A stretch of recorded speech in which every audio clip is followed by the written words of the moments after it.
रात्रि पेट्रोलिंग बेले रेंगाली पुलिस एक बड़ बाइक राकेट पर्दाफाश करिछि।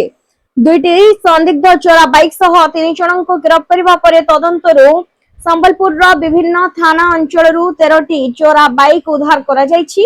गिरफ्त अभियुक्त माने हेले निरन सुना बयस 23 वर्ष, राजू नायक बयस 26 वर्ष, प्रमोद तांडिया बयस 30 वर्ष एमाने संबलपुर अंचल एकाधिक 2 चकिया चोरी रे संपृक्त थिबा पुलिस तदंतरु जना पड़िछि। घटनास्थल रे अभियुक्तक जने सहयोगी अजय कुमार फेरार होई जाइछि। रेंगाली अंठापाली आदि थाना अंचल रे रुजु होइतिबा एकाधिक बाइक चोरी मामला सहित उद्धार होइतिबा गाड़ी गुड़िकर संपर्क थिबा जना पड़िछि। गिरफ 3 अभियुक्तक को आज कोर्ट चालान करा जाइछि। चोरा बाइक कारबार रे आउ केउ माने संपृक्त अछन्ते एवं आहुरी केते गाड़ी चोरी होइछि से नै पुलिस रो तदंत जारी रहिछि।